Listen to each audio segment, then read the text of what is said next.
यार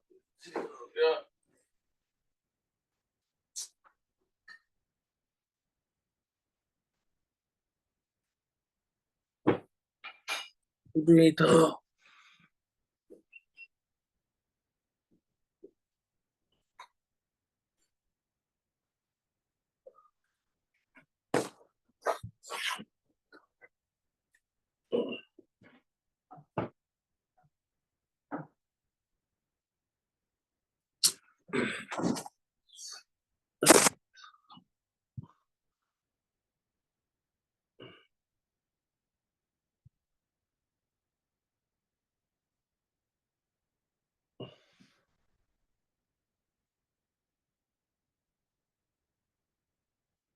Yes, Nabil, the screen is visible.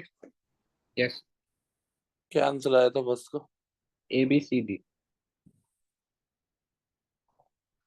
ABCD आया था।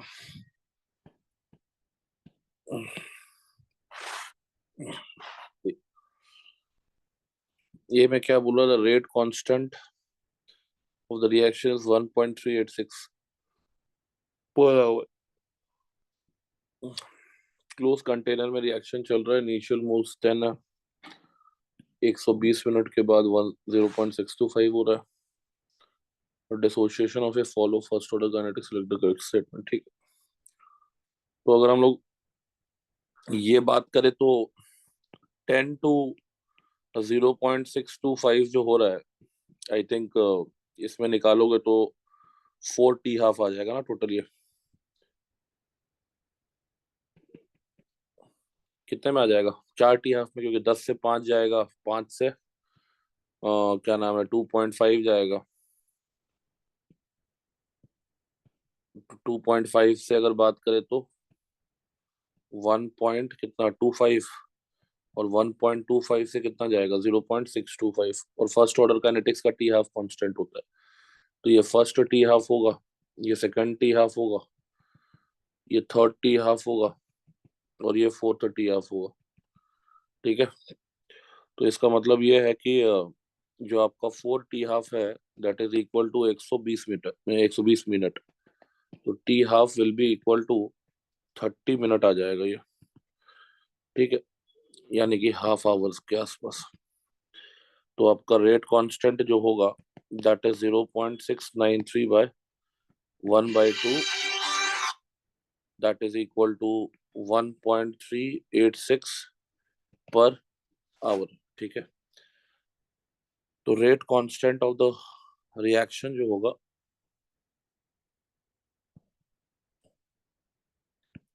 रेट कांस्टेंट ऑफ रिएक्शन, क्योंकि ये जो निकाले हो आप,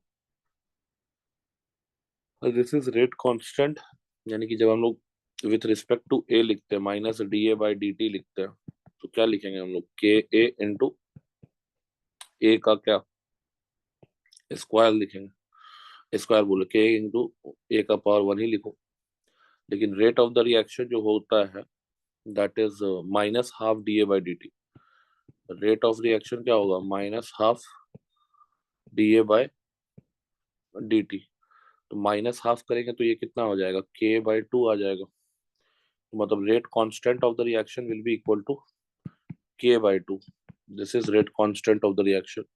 तो ये आ जाएगा 0.693, जो यानी सॉरी जो 1.386 किया था ना, 1.386/2 आ जाएगा। So this will be equal to 0.693 per our. समझ में आया बात? तो ये जो rate constant of the reaction है, ये 1.386 नहीं है, this is rate constant with respect to A. Clear है बात? तो इसका आंसर में ए नहीं होगा। बाकी आई थिंक बीसीडी तुम्हारा सही है, बीसीडी इज करेक्ट। कि अगर हम लोग 2A से स्टार्ट किए हैं, 3B फॉर्म हो रहा है, 4C+D बना रहे हैं आप, तो इसको अगर 10 मोल से स्टार्ट करते हैं, तो हम लोग अगर बात करें कि 30 मिनट के बाद का चीज अगर देख रहे हैं, 30 मिनट मतलब हाफ लाइफ है, तो 30 मिनट के बाद ये 5 मोल बनेगा, बचेगा मतलब। और ये आ जाएगा 3/2 into 5, this is 4/2 into 5, this is 1/2 into 5। तो सबको ऐड करके एक बार देख लेना है कि कितना आपका बी जो है, बी का तो सही है 1.5 इंटू 5 है तो 7.5 ही बचेगा। तो दिस इज 7.5, तो बी वाला सही है स्टेटमेंट। इसके बाद क्या है, number of moles of C after, तो ये आपका कितना 2 5 10 बचेगा। 60 मिनट, 60 मिनट के बाद बोल रहा है ना। हाँ तो ठीक है, बाकी सब तो आसान है, आसानी से बन जाएगा। ठीक है, and after very long time the total number of moles are, तो लॉन्ग टाइम इन्फिनिटी पे अगर देख लोगे तो इन्फिनिटी पे क्या है, इन्फिनिटी पे 0 हो जाएगा और क्या। तो ये हो जाएगा फिर 3/2 इंटू 10, 4/2 इंटू 10, 1/10, तो कितना आ रहा है, 5 3 15, 2 10 20 35 हो गया। और ये आ जाएगा तुम्हारा 1/10, 1/2 इंटू 10, 1/2 इंटू 10, ये 5 आ गया, तो 20 5 25 25 40 आएगा। सही है, बीसीडी तो तुम्हारा सही है इसके बाद। ठीक है, बट नंबर 0 मिलेगा तुमको सही होने के बाद भी, या -2। क्वेश्चन नंबर 2, क्या आंसर है 2 का? तो बी सी डी। 2 का आंसर है BCD। देखिए, अगर हम लोग यहाँ बात करें, बोल रहा है 10 ml of 0.3 molar Na2SO4 solution is mixed with 20 ml aqueous solution having 0.3 molar calcium nitrate and 0.3 molar strontium nitrate. Identify the correct options at saturation. Correct option at saturation, इसको मिक्स किया है, इसको मिक्स किया, SrSO4 बन रहा है। यहाँ इसको इसके साथ मिक्स किया, CSO4 बन रहा है।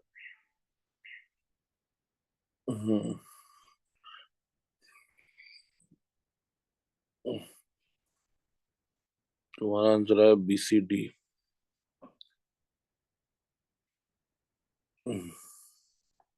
देखिए, अगर हम लोग बात करते हैं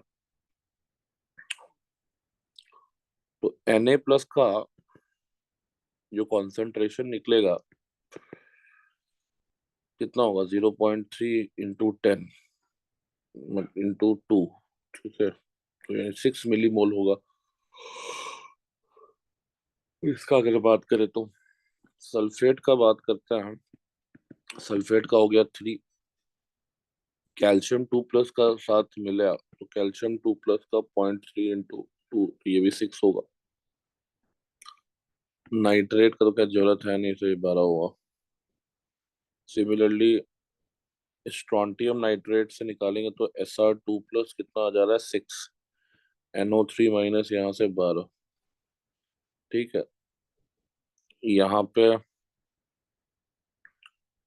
टोटल वॉल्यूम हो गया 20, और इधर हो गया,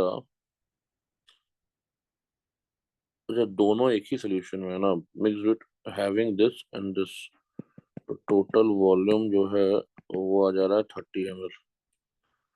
तो सबसे पहले कैल्शियम 2+ का कॉन्सेंट्रेशन कितना आ जाएगा, कैल्शियम 2+ का कॉन्सेंट्रेशन 6/30 आ जाएगा, तो that is equal to 0.2। Strontium 2+ का कॉन्सेंट्रेशन की बात करेंगे तो that will be 6/20 and it will come out 0.2 molar. ठीक है, अब यहाँ पे अगर हम लोग बात करें तो पहले किसका 0.3 प्रेसिपिटेट, होगा किसका, स्टोनशिप।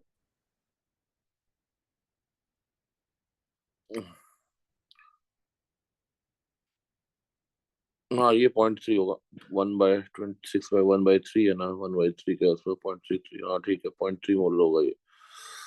इसके बाद अगर हम लोग फर्स्ट की बात करें तो केएसपी का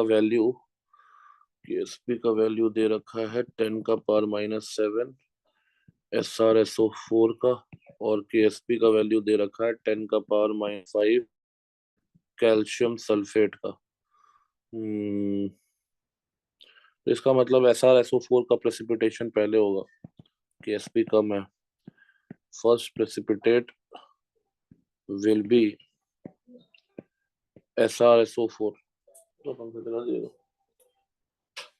SrSO4 का प्रेसिपिटेट मिलेगा. और क्योंकि यहाँ पे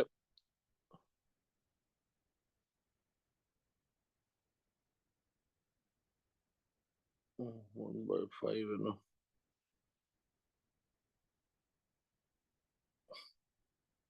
ठीक है. तो यहाँ पे अगर हम लोग बात करें तो इसके लिए सल्फेट का कॉन्सेंट्रेशन कितना चाहिए?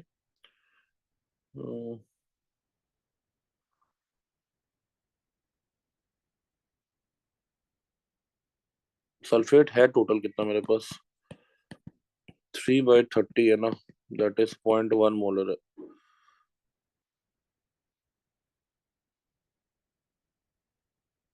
और QSP ऑफ SrSO4 कितना है?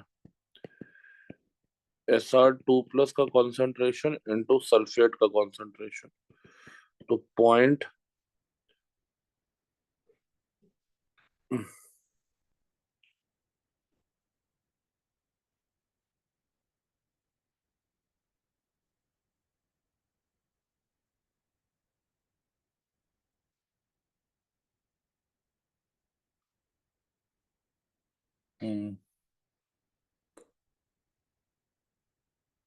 अरे यहाँ पे एक काम किया हम लोग, गलती की है. देखो यहाँ पे 6/30, यहाँ पे भी तो होगा.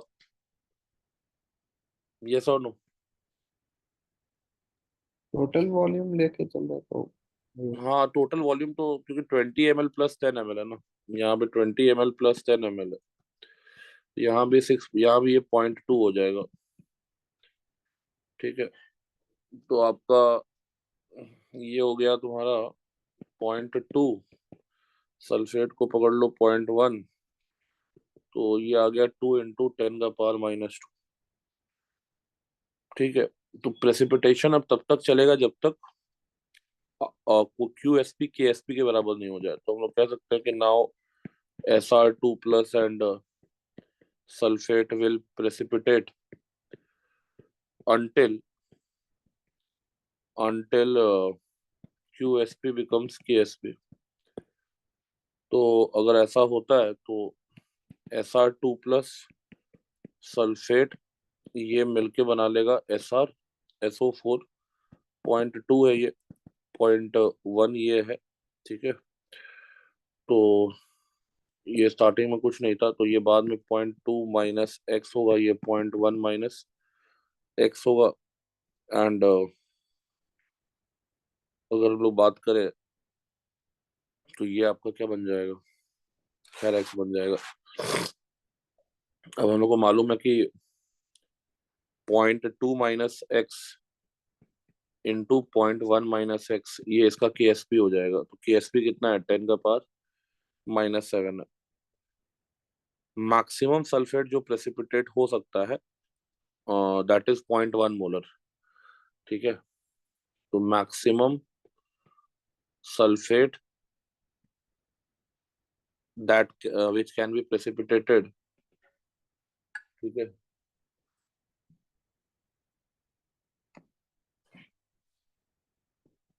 which can be precipitated, ये कितना हो सकता है यार? 0.1.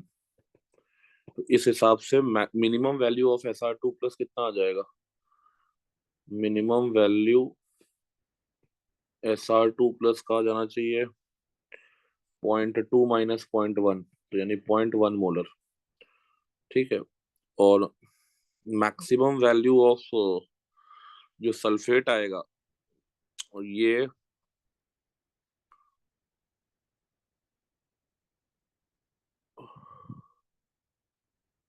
0.1 मोलर अगर ये है, तो सल्फेट का मैक्सिमम कितना प्रेसिपिटेट करेगा? ये तो 0.1 है जो हो सकता है. बट Sr2+ के साथ कितना कर सकता है? अगर ये 0.1 है तो Sr2+ के साथ कितना प्रेसिपिटेट करेगा? तो हम लोग लिख देंगे KSP बाय Sr2+ का कॉन्सेंट्रेशन. तो KSP कितना आ गया, 10⁻⁻7, ये आ गया 0.1, यानी कि 10⁻⁻6 मोलर। ठीक है, यानी कि जब आपका SR2 प्लस क्या नाम है प्रेसिपिटेट होगा, ठीक है ना, 0.1 मोलर, तो आपका जो उस पॉइंट पे सल्फेट जो बचेगा, ठीक है, जब पूरा SR2 प्लस प्रेसिपिटेट हो जाएगा, वो कितना बच रहा है, 10⁻⁻6 बच रहा है। समझ में आ रहा है बात? यस। तो इसका मतलब ये है कि इस पॉइंट पे कैल्शियम 2 प्लस के साथ फिर ये प्रेसिपिटेट करना स्टार्ट करेगा, एंड कैल्शियम 2 प्लस का कंसंट्रेशन हो गया 0.2 मोलर। ठीक है, तो यहाँ पे अगर हम लोग बात करें QSP निकाल के देखें, तो QSP किसका वैल्यू जो आ रहा है, तुम निकाल लोगे तो 10⁻⁻6, और ये 2 × 10⁻⁻7 आ रहा है, that is 2 × 10⁻�7, which is less than KSP। तो हम लोग कह सकते हैं कि यहाँ पे कोई प्रेसिपिटेशन कैल्शियम 2 प्लस का नहीं होगा। तो कैल्शियम 2 प्लस एंड सल्फेट, ठीक है, will not undergo precipitation, will not undergo precipitation.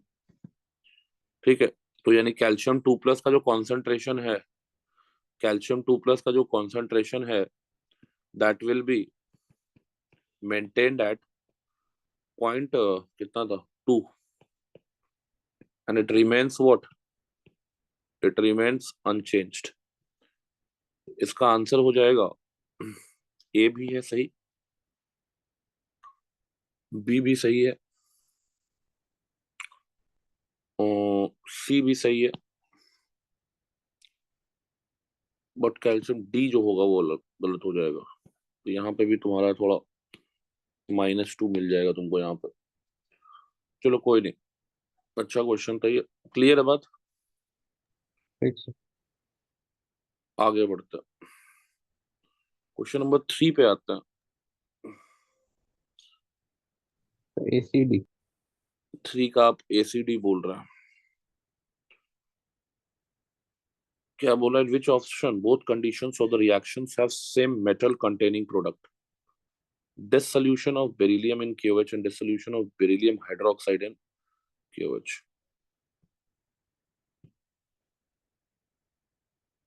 ये सही है, दोनों में आपका सेम प्रोडक्ट मिलेगा। क्या प्रोडक्ट मिलेगा?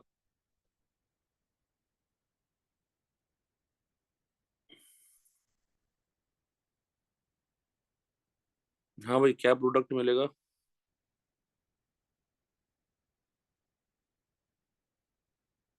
बेरिलियम को अगर डिसॉल्व करोगे तो क्या होगा KOH में? तो ऑक्साइड मिलता है। ऑक्साइड। रिएक्शन में ऑक्साइड बनेगा, दोनों केस में ऑक्साइड बनेगा। हाँ सर, दोनों में सेम। अच्छा, हाइड्रोजन गैस इवॉल्व करेगा क्या यहाँ पे?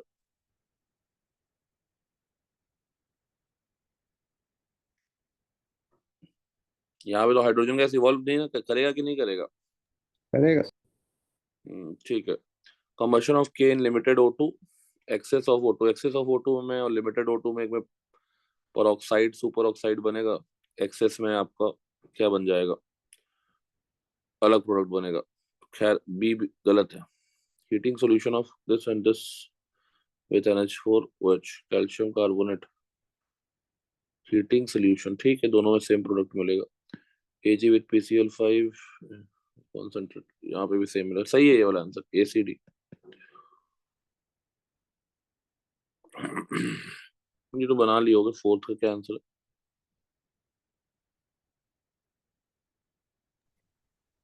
इसका डी डी है। है? डी आएगा।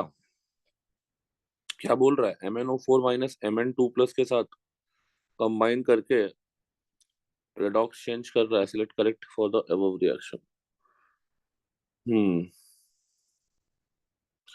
ये रिएक्शन NCERT का है, अगर बेसिकली अगर आप देखेंगे ना। हम्म, ये क्या करता है ना, Mn2 प्लस के सॉल्ट को MnSO4 में चेंज कर देता है। MnSO4 बोल रहा है, एसिडिक मीडियम है ना, तो Mn2+ को ऑक्सीडाइज कर देता है MnO2 में, तो यहाँ पे MnO2 बनेगा। ठीक है, और एसिडिक मीडियम है तो ये खुद तो जाएगा Mn2+ में। तो 4 का बोल रहा है करेक्ट क्या है, क्या ये डिस्प्रपोर्शन है? हम्म,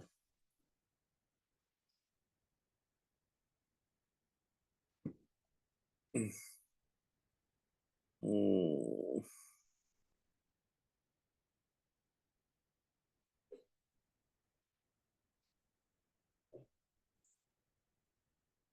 zinc oxide acts as catalyst,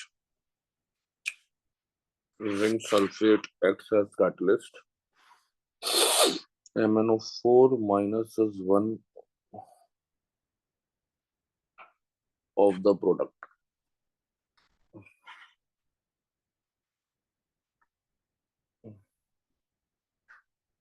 तुम्हारा आंसर डी है ना इसका? हाँ सर।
इसमें प्रोडक्ट ना सिर्फ आई थिंक थोड़ा सा जिंक ऑक्साइड इसमें कैटलिस्ट होता है, जिंक सल्फाइड। तो ये दोनों ऑप्शंस तो ठीक है, अगर हम लोग बात करें कि डिस्प्रपोर्शनेशन यहाँ पे नहीं है, ये ऐसे ये जाना चाहिए जो कौन भी है। प्रोपोर्शनेशन? हाँ, ये कौन प्रोपोर्शनेशन है, Mn2+ भी नहीं बनेगा, यही बनेगा सिर्फ। तो इट इज अ कौन प्रोपोर्शनेशन रिएक्शन है, ये तो नहीं होना चाहिए। इसके बाद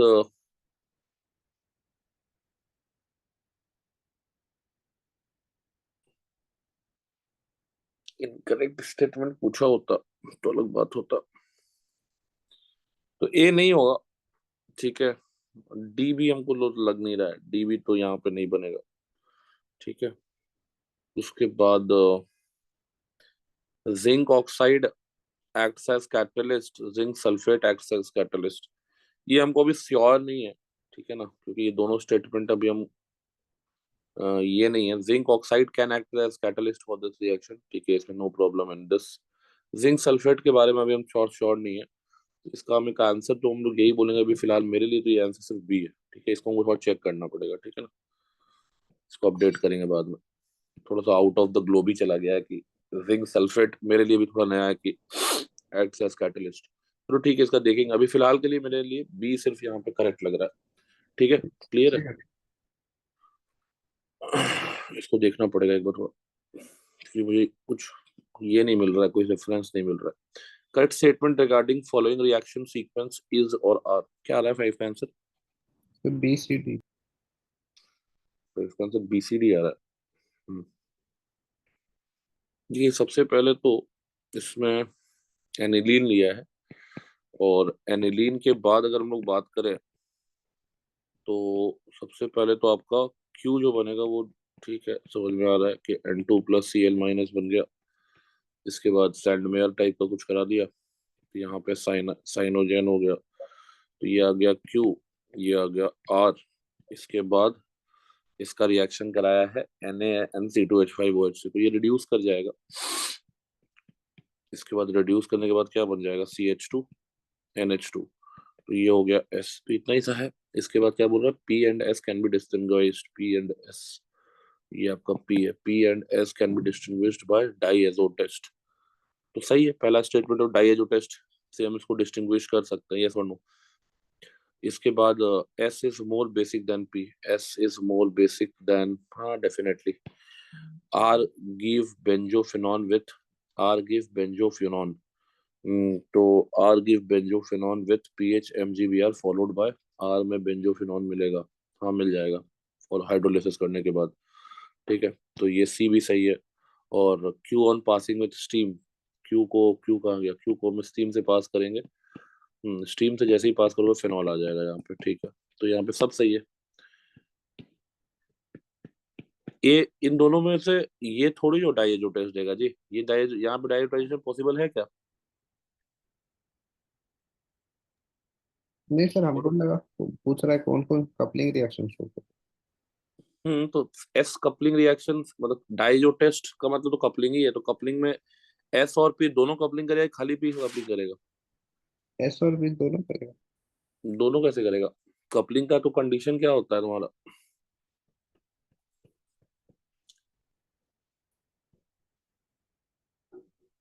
ये जो आपका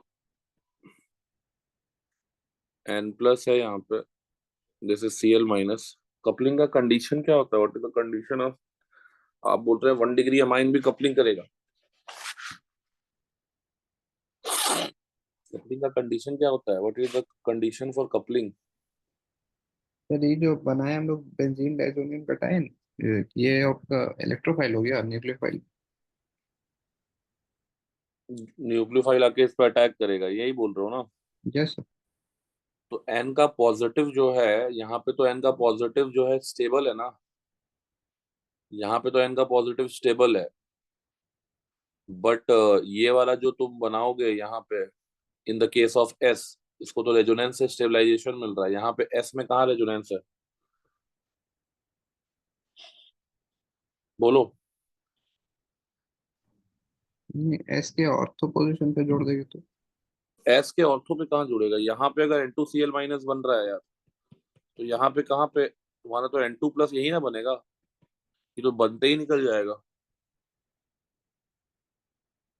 अच्छा कपलिंग का ये मौका लगा कहाँ? रहे हैं आप। क्या बोल रहे हो? नहीं, हमको लगा एस और पी दोनों प्रेजेंट है सिस्टम। नहीं नहीं, सिस्टम में तो दोनों प्रेजेंट है, मतलब सिस्टम में तो खाली जब हम उसकी बात ही नहीं कर रहा है, वो बोल रहा है P एंड S को अगर आपको सेपरेटली दे दिया गया और बोला गया कि क्वालिटेटिव टेस्ट इस पे परफॉर्म करिए, तो क्वालिटेटिव टेस्ट क्या परफॉर्म करिएगा कि उसमें क्या नाम है, आप उन दोनों को सेपरेट कर सकते हैं, मतलब अलग अलग पहचान सकते हैं। तो दोनों का अगर हम एजो टेस्ट करें तो क्या दोनों एजो टेस्ट देगा, क्या दोनों में हमको कलर डाई मिलेगा क्या?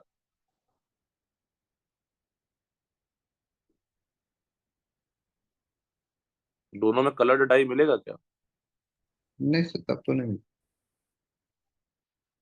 तो एरोमेटिक प्राइमरी अमाइन होगा तभी मिल सकता है, ठीक है।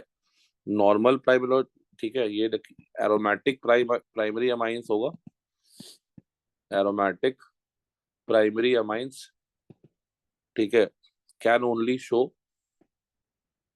Can only show a positive azo test, ठीक है। And aliphatic primary amines,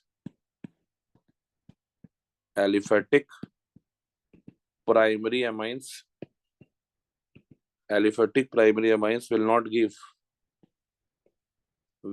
give positive will not give positive azo test, ठीक है। सर हमको लगा पी और एस में से दोनों उसके साथ रिएक्ट करेगा कि नहीं। नहीं नहीं, डिस्टिंग्विश्ड बोला है। डिस्टिंग्विश्ड का मतलब कि एजो टेस्ट करके क्या इनको डिस्टिंग्विश किया जा सकता है कि नहीं, समझे बात को? तो क्यू और एस बोलना चाहिए। क्या बोलना चाहिए था, Q and? Q and BDC of S ये बोल। नहीं नहीं, क्यू एंड क्यू तो इसका प्रोडक्ट है ना, HNO2 के साथ इसका प्रोडक्ट क्यू है, क्यू एन एस क्यू बोलेगा। दोनों में डाइएजोनियम सॉल्ट तो बनेगा, डाई डाई इसके बाद कपलिंग होता है। अगर ये N2+ निकल गया तो कपलिंग नहीं होगा, समझ रहे हो बात को? हाँ सर, उत्तम। हाँ, तो फिर तुम पी और एफ को क्या दोनों में तुमको कलर्ड डाई मिलेगा क्या? पी और एस दोनों को अगर उससे रिएक्ट करवाएंगे तब तो किससे रिएक्ट कराएंगे? Benzene diazonium chloride.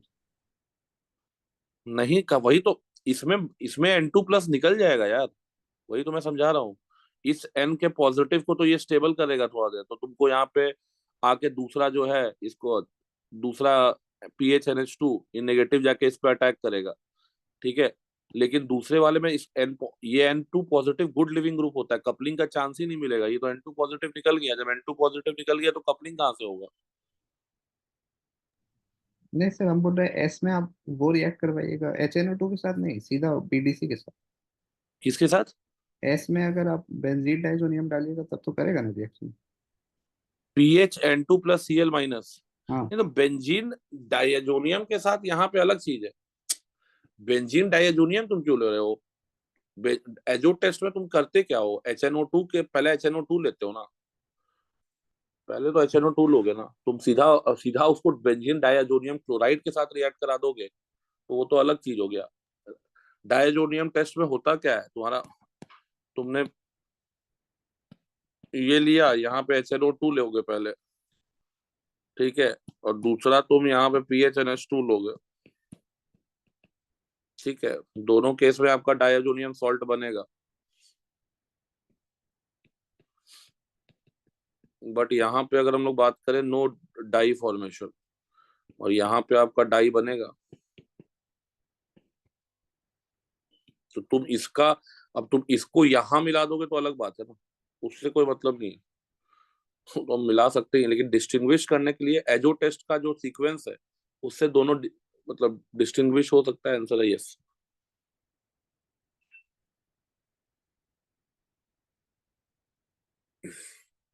क्योंकि यहाँ पे प्राइमरी में ये N2+ निकल जाएगा बाहर, क्लियर है ये बात? आज तुम्हारा ABCD आएगा इसका आंसर। चलो आगे बढ़ते हैं, क्वेश्चन नंबर 6 पे आइए। A answer. Tell whether each structure terms a correct description of L-sorbo structure shown here और, ठीक है, इसका तो कुछ नहीं करना है, यहाँ से अटैक करा के स्ट्रक्चर बना लो, तो ANC is the correct answer.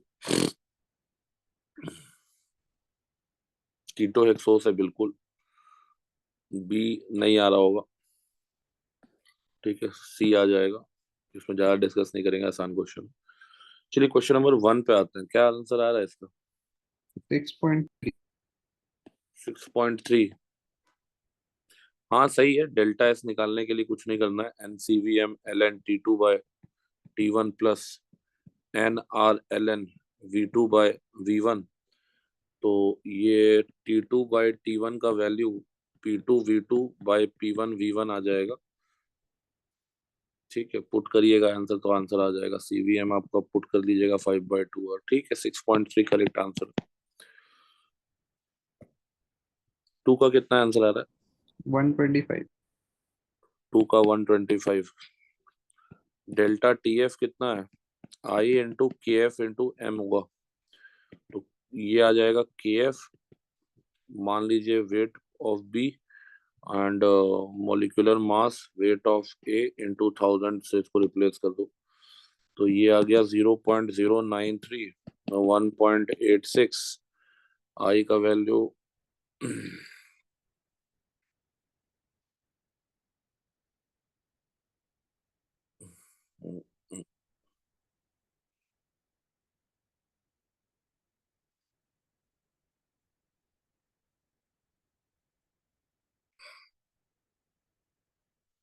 आई का वैल्यू कितना आ रहा है इसमें?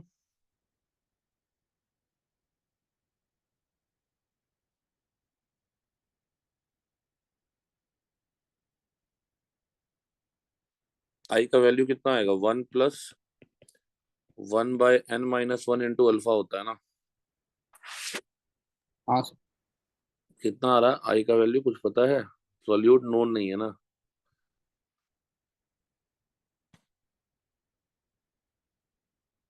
कैसे किए थे जी इसको? सॉल्यूट तो नोन नहीं है। तो 75% दिया नहीं। हाँ तो 75% तो अल्फा का वैल्यू है, डिग्री ऑफ डाइमराइजेशन है, डिग्री ऑफ डाइमराइजेशन जो है दैट इज 0.75।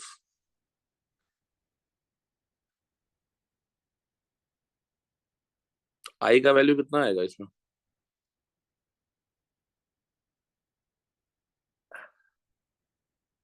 अच्छा हाँ दिया तो है, अल्फा तो दे दिया है। कितना आई का वैल्यू कैलकुलेटर में कितना आ रहा है? ये -1/2 आ गया और अल्फा हो गया 0.75। तो कितना आएगा जी आई?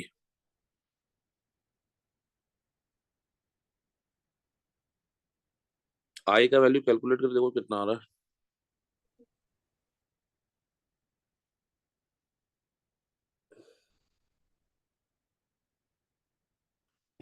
तो आई बाय एम कर लेना। डब्ल्यू ए कितना है? 100 है, इंटू 1000 हो गया। सर आई तो 0.625। 0.625 आ रहा है ना। तो आई का वैल्यू आ गया, तो मॉलिक्यूलर वेट निकालने बोला है 1.86/0.093 इंटू आपका आई कर लेना और इंटू 10 आ जाएगा। 93। तो ये तुम्हारा कट गया कितना? 18.6। तो ये हो गया 200।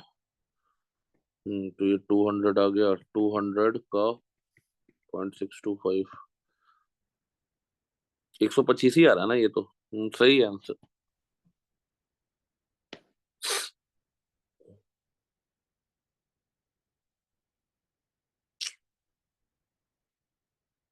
क्वेश्चन नंबर 3 का क्या आंसर है? तो 300। ठीक है। 4 का क्या आंसर है? 64। 64 है, ठीक है। 5 का आंसर क्या है? 100। 5 का 100 आ रहा है। अच्छा m×10 बोला तब 10। 10 आ रहा है, ठीक यस। है। हम्म वो देखने दो क्या यहाँ पे।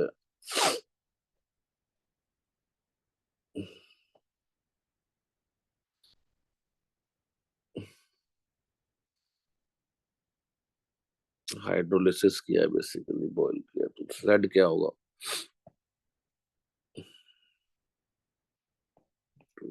Sure. 5, वो Z ये हो जाएगा, अमाइड होगा, साइक्लिक अमाइड, है ना। हाँ सर। साइक्लिक अमाइड हो गया। और इसके पहले वाई का बात किया जाए तो वाई में हम लोग अगर बात करेंगे ना, तो वाई क्या बनाया हो जी, H2SO4 के साथ cyclic amide. Sir x x में कार्बोनाइल तो होगा, हम एक्स में एक्स से स्टार्ट, कार्बोनिल तो होगा। और रिंग होगा तो हम वैसे स्टार्ट किए। हम्म, ठीक है, लेकिन कितना मेंबर करेंगे एक्स में? 5। ना ना ना, 5 मेंबर कैसे होगा, टोटल कार्बन ही 4 है तो। नहीं, एक उसमें हेटेरो। कार्बन तो टोटल 4 है ना जी। वाई जो होगा वो एक वो रहेगा, ऑक्साइम रहेगा, क्योंकि ऑक्साइम जो होता है वो स्लाइटली एसिडिक मीडियम में स्टेबल होता है, ठीक है ना। तो ये आएगा तुम्हारा वाई। इसका हाइड्रोलिसिस करोगे H2SO4 के साथ, तो H2SO4 के साथ तुम्हारा यहाँ अमाइड का फॉर्मेशन होगा। लेकिन अमाइड बनेगा कैसे यहाँ पे? बैकमैन होगा। बेकमैन रीअरेंजमेंट होगा यहाँ पे, दिस इज बेकमैन। तो बेकमैन रीअरेंजमेंट के बाद यहाँ से बन जाएगा ये। हम्म तो सब तो तुमको पता था, तो फिर आंसर का गलती कर दिया है। एक्स का वैल्यू एक्स ये आएगा। हाँ नहीं पता हो तब अलग बात है, ये तो पता है तुमको, यही इसका की पॉइंट है, की रिएक्शन यही था इसका। इसका आंसर 7 आएगा।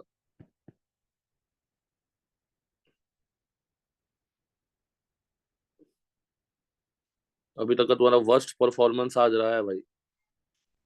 चलिए आगे बढ़ते हैं। 6 का आंसर बताइए। तो 2। ये भी गलत है। 6 का आंसर आएगा 4। इसमें क्या गलती की है, total number of structures of all the compounds with formula C6H12Cl2 that can exist as meso compounds. तुम कितना आंसर दे रहे हो? 2। नहीं नहीं, 2 तो ज्यादा होगा। एक तो यही बना दिए CH3, CH यहाँ एक Cl जोड़ दो, बीच में 2 ठो CH2 लगा दो, यहाँ CHCl लगा दो, CH3 हो गया। ये भी मीजो, इसका भी एक मीजो आएगा, ठीक है। उसके बाद आपका दूसरा मीजो कहाँ बनेगा, अगल बगल डाल दो, CH3 CH2 CHCl CH2 CH3, यहाँ पे भी एक मीजो पॉसिबल है। तीसरा मीजो कहाँ बनेगा, तीसरा मीजो बनेगा पहला, दूसरा, पहला, दूसरा चौथा हो गया। हाँ, तो एक और बन सकता है CH3 CH, कायरल सेंटर का टाइप चेंज कर दे अगर, CH CHCl CH3, और यहाँ पे एक CH3 लगा दो, 3 ये हो गया।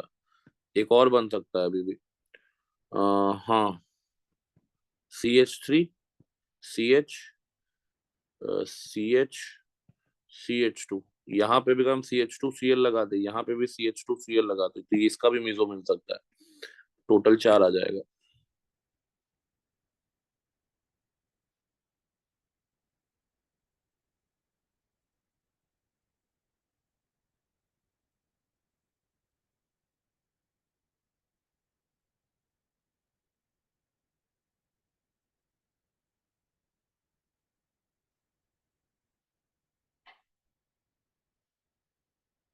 हो गया, डन है।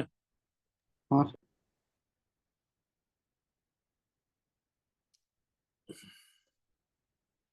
क्वेश्चन नंबर 1 का क्या आंसर 1। है? ये करेक्ट है। 2 का आंसर क्या है? 5। ये करेक्ट है। 5 का क्या, 3 का क्या आंसर 2। है? एक मिनट, 3 का आंसर 2 बोल रहा हूँ। अनगेरिड मॉलिक्यूलर ऑर्बिटल्स, अनगेरिड, अनगेरिड का क्या मतलब होता है यार? What is the meaning of ungerade molecular orbital? कैसे पहचानते हैं अनगेरिड को? असिमेट्रिक। पहचानते कैसे हैं? और सिमेट्रिक तो ठीक है, पहचानते कैसे? Centre of symmetry. Centre of symmetry, सब में तुम सेंटर ऑफ सिमेट्री देखते रहोगे दिन भर, कि कोई शॉर्टकट तरीका भी है उसका?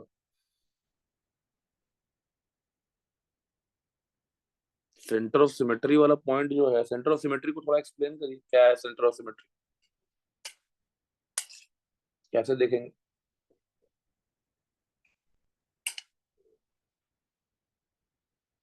तो जैसे ऑर्गेनिक होता है भाई।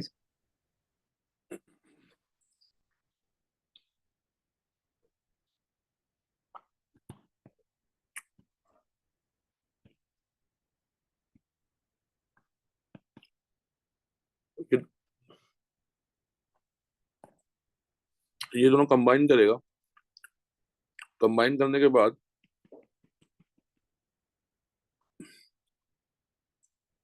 तुमने यहाँ पे बना दिया मॉलिक्यूलर ऑर्बिटल, ऐसे ही कुछ बनेगा। इसको पाई स्टार 2p(x) बोलोगे? To yes. पी एक्स बोल रहे, 2p(y) बोल दो।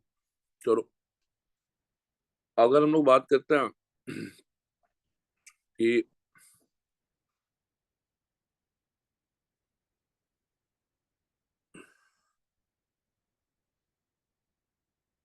यहाँ पे कोई भी रैंडम ऑर्बिटल अगर दे दिया जाए तुमको कि मान लो हम तुमको dxy और x का ओवरलैप करके मॉलिक्यूलर ऑर्बिटल बना रहे हैं, तो उसमें क्या है, गेरेड अनगेरेड का तो सिमेट्री अनसिमेट्री बोलते हैं, centre of symmetry, centre of inflection जो भी है। इसके अलावा नॉर्मल जो यहाँ पे तो तुमको दिख जा रहा है centre of symmetry, minus minus plus plus, ठीक है, ये सेंटर ऑफ सिमेट्री हो गया, ठीक है। लेकिन अगर हम इसको, ये हो गया प्लस, ये हो गया माइनस, ये हो गया तुम्हारा माइनस, इसके अंदर सेंटर ऑफ सिमेट्री कैसे एक्सप्लेन करोगे? ये सिग्मा स्टार 2p(z) है,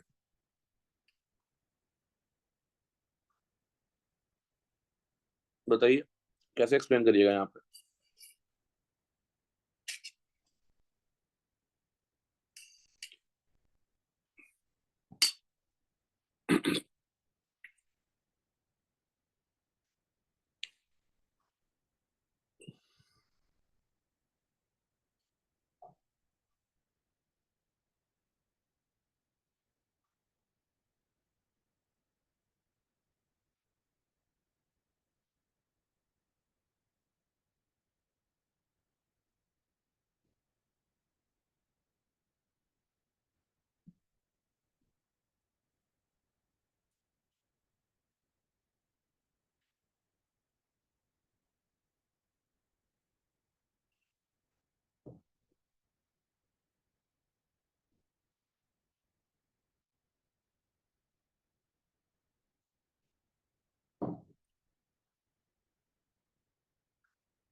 देखिए, अनगेरेड गेरेड का सिंपल डेफिनेशन याद रखिएगा। गेरेड में ना क्या होता है, even number of nodal plane होता है। अनगेरेड में odd number of nodal plane होता है। आंसर यहाँ पे अनगेरेड मॉलिक्यूलर ऑर्बिटल्स का डिफरेंस निकालना है तुमको, तो तुम्हारा बेसिकली 14 इलेक्ट्रॉन तक तो कोई डिफरेंस नहीं रहेगा, यस और नो? हाँ। 15 16 ऑक्सीजन किस में जा रहा है? सिग्मा स्टार 2p(x) में जा रहा है ना, yes. And sigma star 2p(y) में जा रहा है। सिग्मा स्टार का मतलब इसमें आ गया, ये भी गेरेड है, ये भी गेरेड है।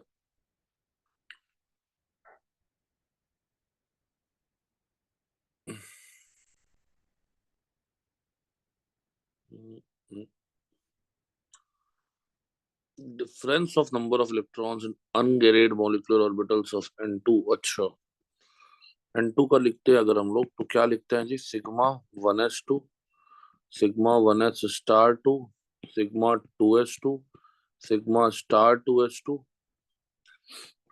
पाई 2p(x2), pi 2p(y2), sigma 2p(z2), यही होगा ना जी। हाँ सर।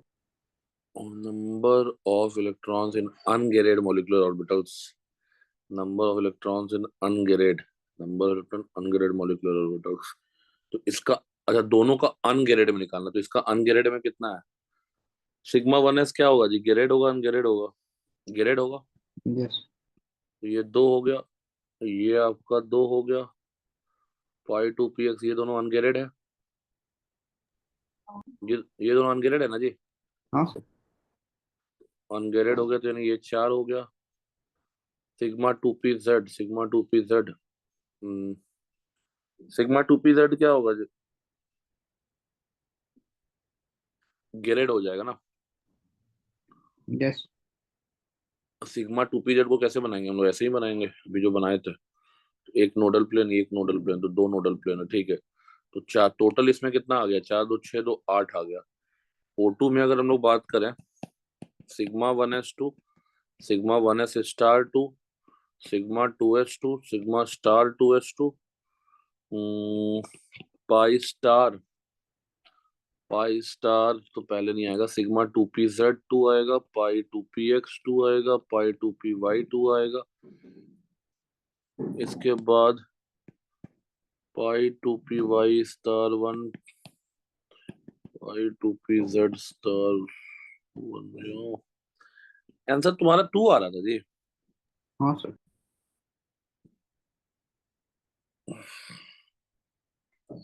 लेकिन ये दोनों तो गेरेड है।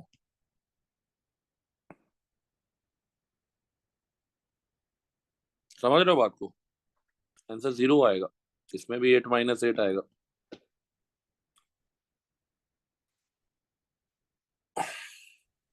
फिर आंसर इसका जीरो आएगा।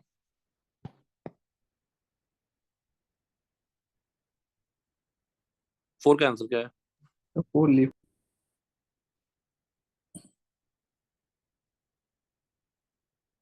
इसको लीव क्यों कर दिया? इमेजिनेशन का तो क्वेश्चन है।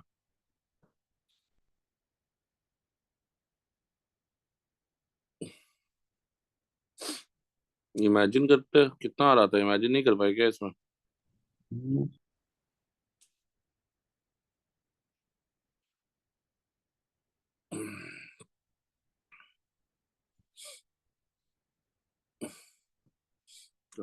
Consider a facial MHC which find number of faces in a given complex which has 2A and 1B ligands. 2A and 1B.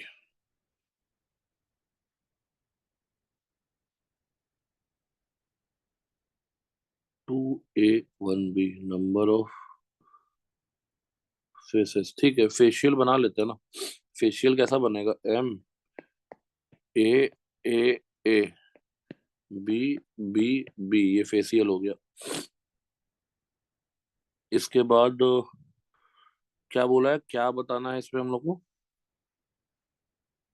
Number of faces which has 2A and 1B, number of faces 2A 1B, 2A plus 1B face.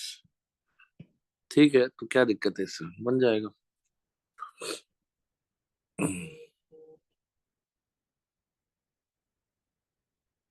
To ए तो simple, इसमें answer है, इसमें तो simple question है, कुछ करना ही नहीं है इसमें तो। तीन ए है, तीन ए में से हमको दो ए को सिलेक्ट करना है, कितना पॉसिबिलिटी है? थ्री सी टू, आंसर आएगा थ्री। बोलो जल्दी। ठीक है। तो छोड़ गए दिए इसको, क्या था इसमें? एक फेस ये बनेगा, ठीक है, एक तुम्हारा ये वाला फेस बनेगा, ये सब क्वेश्चन छोड़ा जाता है। ठीक है, वैसे ही और पॉसिबिलिटी, दो ए का बी के साथ बनेगा, ये दोनों ए का बी के साथ बनेगा, तीन आएगा इसमें आंसर।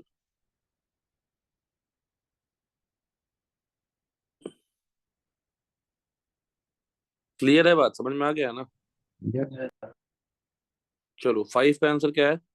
फाइव। सिक्स का आंसर क्या है? वन।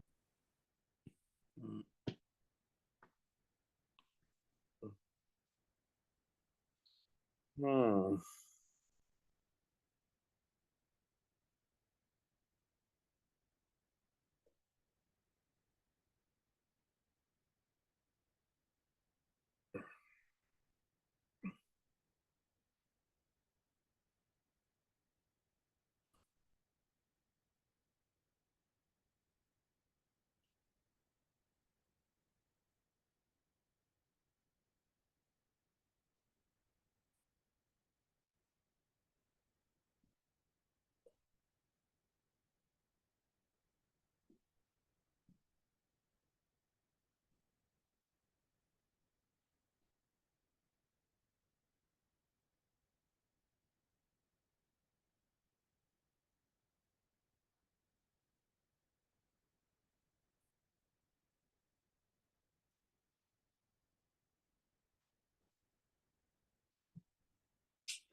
एक पेपर और हम लोग डिस्कस करेंगे अभी।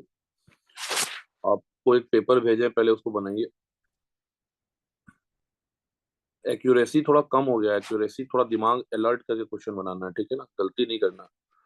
जब भी पेपर टफ आए ना, जो पेपर तुम्हारा आज टफ था, लेकिन तुम्हारा स्टार्टिंग का जो गलती हुआ है, स्टार्टिंग में तुम -4 6 की हो, मल्टीपल में जब तक पूरा श्योरिटी नहीं है तब तक आंसर नहीं करते। सबसे ज्यादा नेगेटिव मल्टीपल में ही होता है, ठीक है ना, इसलिए मल्टीपल का नेगेटिव को अवॉइड करना है। जब तक तुम पूरा श्योर नहीं हो तब तक एकदम मतलब ऑब्वियस लगने वाला चीज, जैसे रेट कांस्टेंट ऑब्वियस लगने वाला चीज है। यहाँ पे जो हम लोग स्टार्टिंग का जो क्वेश्चन देखे हैं, ये सब बहुत ऑब्वियस गलती है, कोई भी करेगा, तुम किए हो तो बहुत लोग करेगा, लेकिन वही डिफरेंस क्रिएट करेगा एक टॉपर में, एक नॉर्मल स्टूडेंट में। ठीक है, तुम्हारा पूरा यहाँ पे सही आंसर है, ठीक है, तुम्हारा आंसर ABCD है। BCD तो तुम निकाले तो फायदा क्या हुआ, ना तुमको यहाँ पार्शियल मार्क मिलेगा और ऊपर से -2 मिल जाएगा। तो ऐसा बेवकूफी नहीं करना है, ठीक है, तो इसीलिए इस पे थोड़ा ध्यान रखना। यहाँ पे भी आई थिंक तुम वही गलती की हो, BC तुम्हारा आ रहा है बट D के चलते तुम्हारा यहाँ पे भी -2 हो गया, ठीक है। इसके बाद यहाँ पे भी आई थिंक नहीं है, तो सही, ये तो सही था। मल्टीपल में जो, मल्टीपल में ये तो खैर क्वेश्चन थोड़ा कंट्रोवर्शियल लग रहा है। मल्टीपल में तुमको मार्क्स नहीं लूज करना है, ठीक है, भले थोड़ा सा कम मार्क्स आ जाए, पार्शियल आ जाए, चल जाएगा, लूज नहीं करना है कि मतलब। इसलिए जब भी आप AITS दीजिए तो मल्टीपल पे जहाँ -2 होता है उस पे खासा ध्यान रखना है। पेपर मिल गया है तुमको? हाँ। बनाओ, इसको बनाओ।